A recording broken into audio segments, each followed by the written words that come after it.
Hello. Hello. How's Hi. it going? Doing good. I'm ready to make some legends.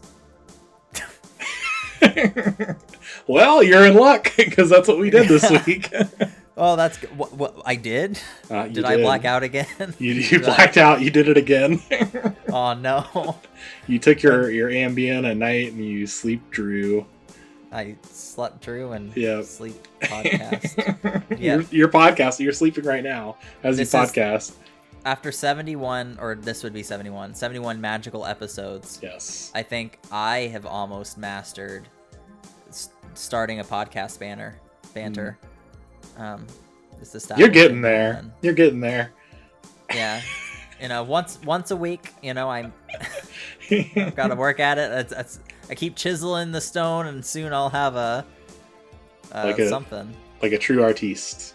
God, I'm ready to show my drawings. All right, well, this is episode 7 of our Pokemon series. This is what we have dubbed the box art legendary episodes. So we will be showing the legendary Pokemon that we drew, and then also I think we'll put them next to each other in box art. So I'm very excited to see that. I didn't know how we wanted to arrange our box art as well. I was thinking yours would be on the left side and your Pokemon would face the right, and then that's what it traditionally is. Like they face to each other, and so it's past and future. So you'll be first, so past, and then. So I got some kind of bad news. Oh no! What'd you do? So my legendary technically is on my box cover. However, okay. Once you see mine, you'll kind of know that layout. We're gonna break the Pokemon tradition. Okay, this is all about breaking traditions. Yeah, who needs them? I think so. You've been jumping over the Pokemon development hurdles, and I've just been like crashing through them with a sledgehammer, with just like. I like to adhere to rules. Yeah, no, I've just been driving right through them, so that continues. Do you want to drive through them and show me what you've got? Yeah, so I kind of felt like, so for the sake of the podcast, of course, I'm going to show my legendary, but I feel like one thing that I really like about Pokemon is kind of, or at least the original Red and Blue, is the mystery of, I don't know what Pokemon are here. Like, I want to discover, like, not knowing what the brief period of time where I didn't know what a Mewtwo was. Sure. Is really neat. So I figured, like, for the concept of this Pokemon game, or mine that I would make, is not showing the legendary and having players discover that legendary in the game, like, upon launch, even though it would leak online or whatever, and everybody would see it in the first week. So I put a silhouette there to kind of tease what the Pokemon is, but not showing the Pokemon. And then I also put all 3 of the starter Pokemon below the title on the bottom. So I thought that was kind of neat. Okay, so I kind of start drawing. I kind of wanted to base my Pokemon off of like a Kraken. Okay. So I know there have been interpretations that had beaks, but I kind of lost spark there pretty fast. So then I kind of wanted to make this Pokemon based off of like maybe a box jellyfish. Okay. And have like a squid or Kraken theme to that. So I'm kind of messing with some stuff here with some long tentacles, figuring out how I want the tentacles placed. I really like the mouths on this one. You'll also notice that he has 12 tentacles, similar to the 12 numbers on a clock, with the 2 arrows or the 2 horns or spikes being the 2 arms of a clock. Kind of going into past and future. So once I kind of drew that like main layout, I was like, that wouldn't look good going on the box. So I kind of wanted to change the angle to make it look a little bit more menacing. And this is back when I thought I was going to put this on the box cover. Sure, that makes sense. Yeah, get some But fun perspective. Yeah, I also think like because I wanted this thing to be like huge, so I also felt like this angle would kind of push the scale of this thing a little bit more, kind of looking at it from below. And also, I just really like this final image a lot more than that other one. And I also think that this is like pretty close to like out of all of the work that I've done before. I think the trainers are definitely the most like they look like they're in a Pokemon game. I feel like this might be like number 2 or number 3 as far as like does this look like it would fit in the Pokemon world. But yeah, so it's an electric box jellyfish. This thing is huge, and this thing is yeah.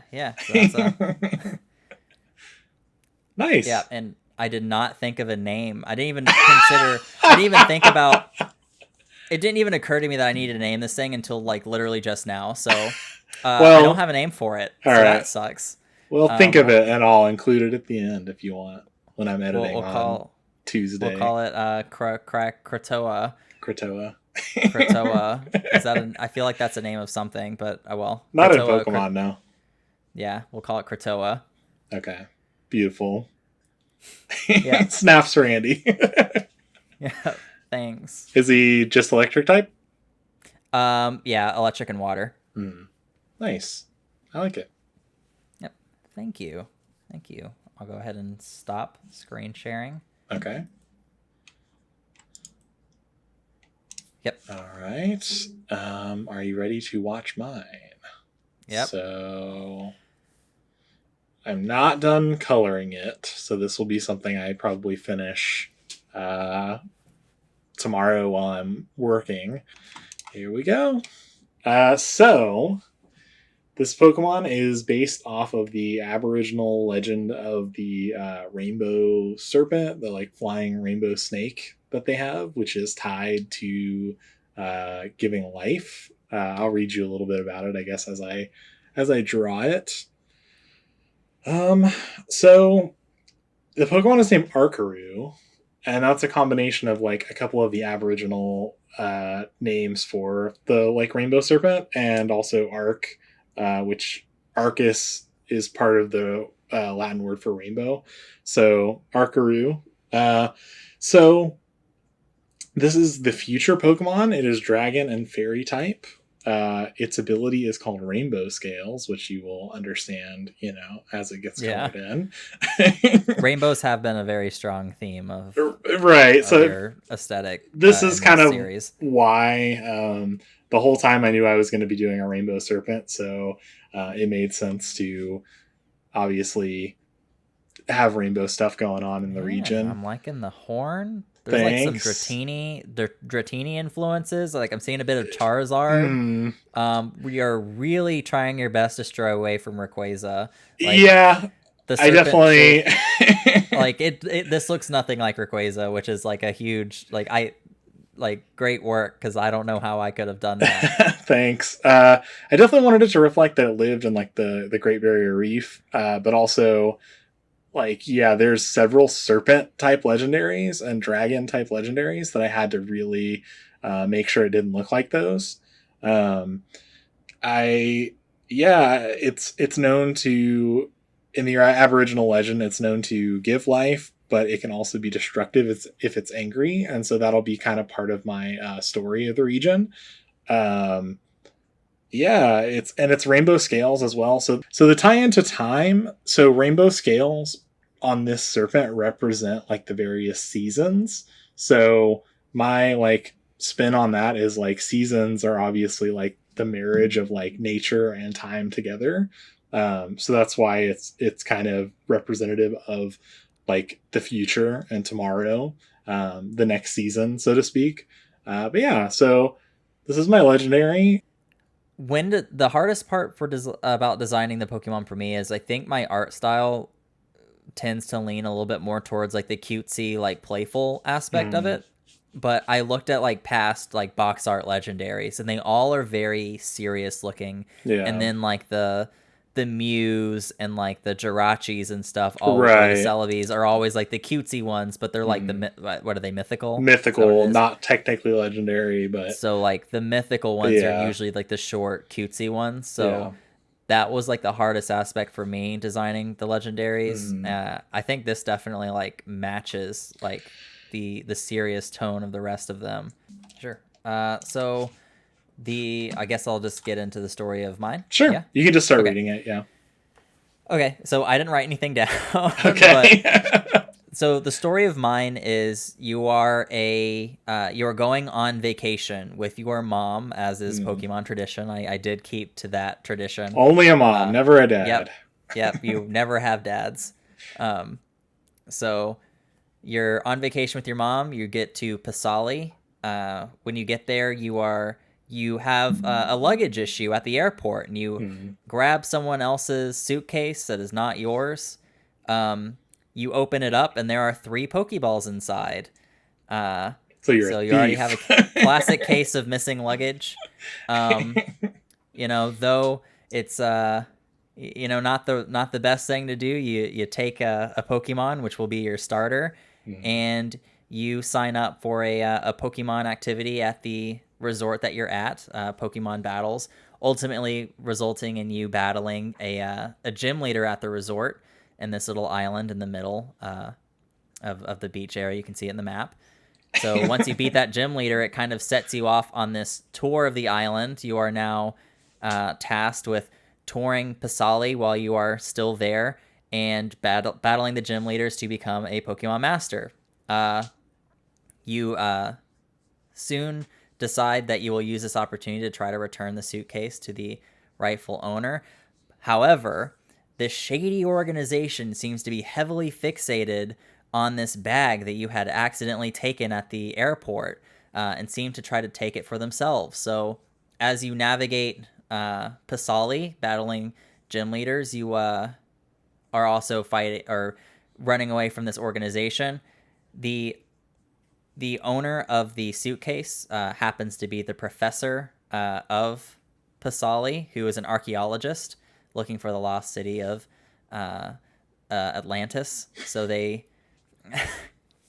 he contacts you, says, hey, meet me here. You give him the bag back. He gives you some clues, and you go on a journey with this archaeologist, exploring various museums, finding clues to get access to Atlantis. The organization is also chasing after you, trying to steal your clues. Very, what is that Tom Hanks movie? Da Vinci Code. Very Da Vinci Code-esque, which kind of loops in the past because you're analyzing paintings and stuff at all these museums. The leader of the organization is also trying to find Atlantis. We think it's for nefarious purposes. However, his great-grandfather seemingly found it and was trapped there, so he's actually trying to save his grandpa. Who's dead and gone. Just bones. So you find Atlantis. You find out it had sunk a long time ago because it was once powered by a electrical Pokemon as an energy source. And once they moved to the main island, they discovered technology and ditched it, and it sunk. You battle legendary Pokemon. You find the bad guy's granddad, and all is well in the world. And you become your Pokemon Master, and yeah. Also, you get to keep your starter. It goes without saying. He's not like, yeah, and you I'm give taking it back. my starter back. Yeah. So that's my story. So nice. It's Da Vinci Code. It's Indiana Jones. Yeah. Classic case of lost luggage. Yeah. Yeah. I like that. That might be a cool spin on like the Pokemon series as a whole, to do like a more like mystery driven or like clue driven story instead of just like I don't know. Yeah. I obviously I should have written down a more baseline script, but that has been my concept for a long time. It's just like with Sword and Shield, you kind of go to different towns and you see these like old murals or something, and then What's Her Face gives you this long monologue about like, oh, what is it about being defensive or offensive with Sword and Shield? And it's like, what is this? What is this for? Like, this isn't like I don't feel like I'm accomplishing anything here. What? Yeah. And so I feel like I can have those moments in this and these museums, but in this case, each one maybe offers a clue or insight, and so you kind of have to figure out where you need to go next, and like, oh, this clue kind of has to do with this, so I need to go to this city and look at this painting and see what's going on. And so I figured I can incorporate those segments there with the museums. I like that. Yep. Cool. What's your story? I feel like yours is going to be a lot more condensed and formal. Yeah, I don't know. We'll see. I think it'll be pretty similar to what you just did. So I'll lead in. So this is where I'm going to fade in my box. Okay, here we go. Yeah. So an unprecedented amount of catastrophic events have struck the world and led it into what most call the catastrophic era. Hurricanes, volcanic eruptions, earthquakes, blizzards, tsunamis. It was devastating to the land. An organization named Team Destiny formed to save the world through innovation. As science, technology, and infrastructure advanced, the residents of Oziri lived happier, more comfortable lives. However, the catastrophic events did not cease. Instead, they became worse. Each problem was met with a new solution, which in turn was met with a new problem. This cycle continued as people grew further and further out of touch with nature as they struggled to fight against it. Hugh, the leader of Team Destiny, became very wealthy through these natural disasters. He continues to benefit from Team Destiny's success and everyone else's tragedies. He has convinced most of the region that what he is doing is their only path forward. As the hero travels around the region of Oziri, they must battle and team up with the various gym leaders to convince the citizens of the region to do their part to heal the earth, save ecosystems, and bring back the vibrant colors the land once had. The mission culminates with the hero battling Hugh, which brings about the legendary Pokemon Arkaroo, who has grown restless as the people have lost their connection with nature and are speeding to a bleak future of pain and ruin. Because of this, it has caused the legendary Pokemon to become terrified, which opened up giant rifts in time, which revealed all these future natural disasters in our current timeline. When the hero wins this battle, they are able to catch Arkaroo and soothe the legendary Pokemon, which closes the rifts in time and ultimately brings an end to the catastrophic era and ensures a bright future for the world. That's my story. Yep, that's definitely a lot more. That was a lot more concise. And you know what? It's because you decided to write it down. And, golly, I wish I wrote my thing down. I wish mine sounded as sweet as yours. Yours is, that sounded really good. I love the riffs in time. Thanks. Incorporating time literally into your story with those riffs. It's interesting how you did it. I don't like. I kind of gave up. I was like, okay, I can't do time travel. I can't do it. So I was like, okay, like past museums, like ancient stuff. Yeah. That's the best I can do. So I'm glad that you were able to put in like riffs in time. Thanks. That's creative. That's cool. And yeah, I also like the concept of almost like the game loop of you go to a new town, you team up with a gym leader, and then you have to do maybe tasks to convince people that like these people that Destiny is not, right. It's kind of, it's very driven by current events, very obviously. I mean, you can tell in my like evil team video where I talk about like my design. He looks kind of like a Jeff Bezos with like. I mean, both of our villains are billionaires, so they're both very wealthy. It's definitely commentary on that for sure, and kind of like what the world's going through, and like the global pandemic and stuff, and like climate change and everything.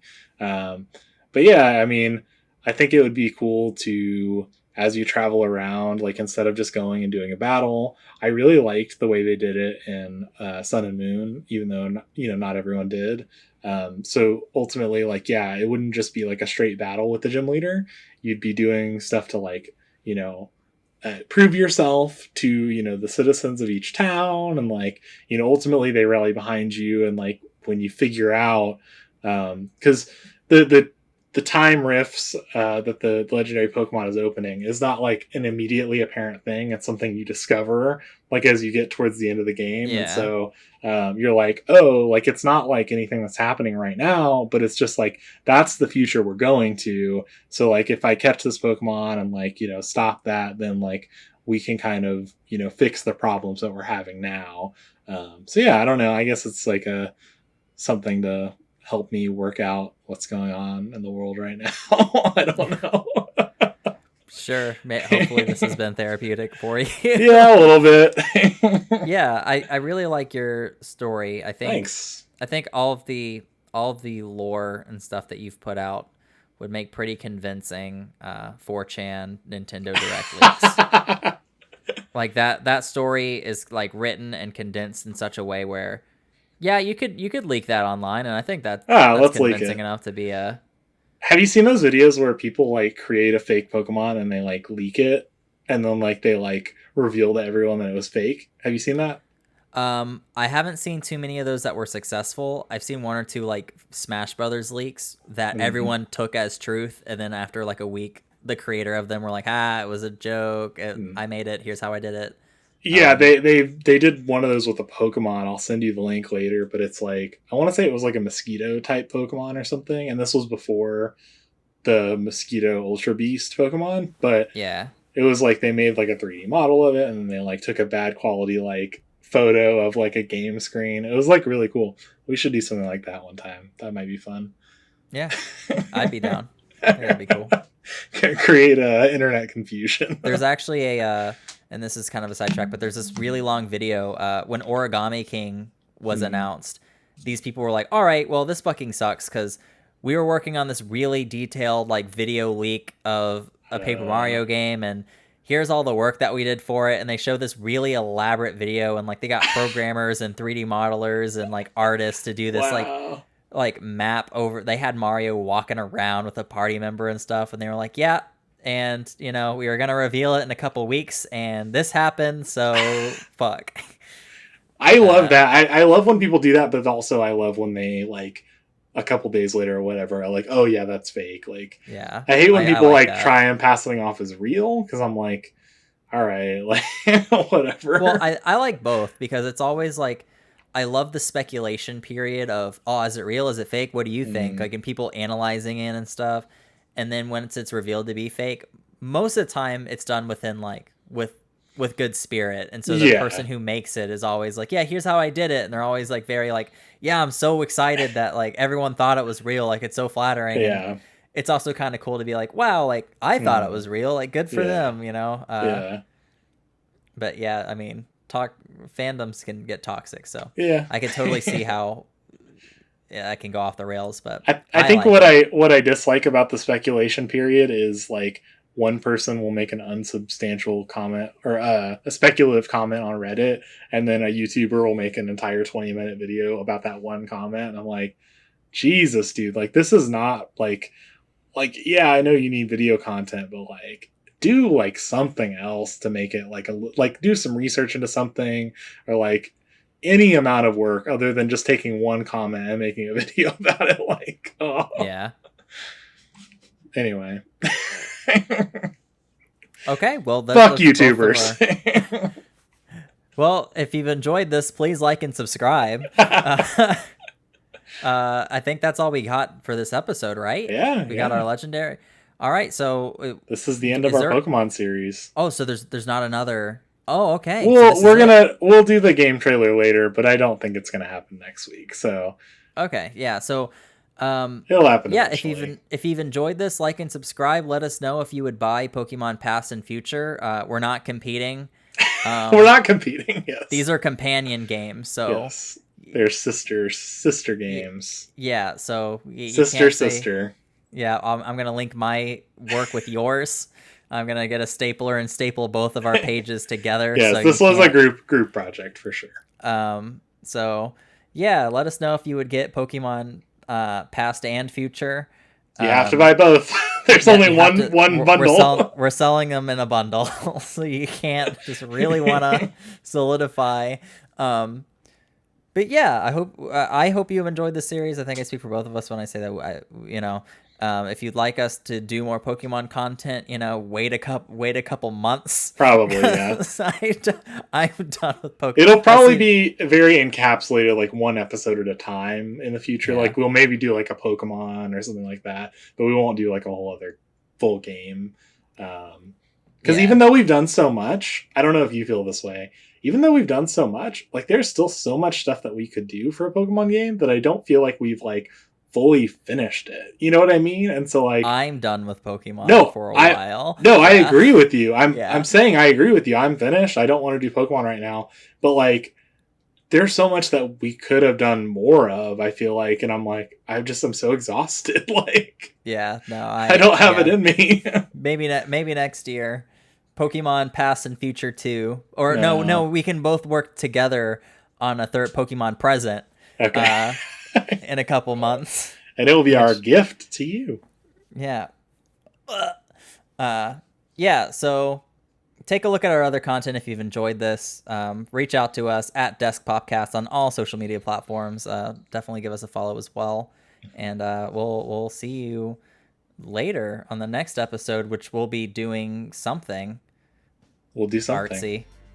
Either like and Nintendo related. It'll be like a Mario episode or like... I'm pushing for a Mario episode. You want to do Mario. We'll do Mario next. We can do Mario next. I have some ideas. I want to brainstorm with you after. All right. Okay. Yeah. All right. We bid you adieu. I'll see you later. I bid you a don't. Goodbye.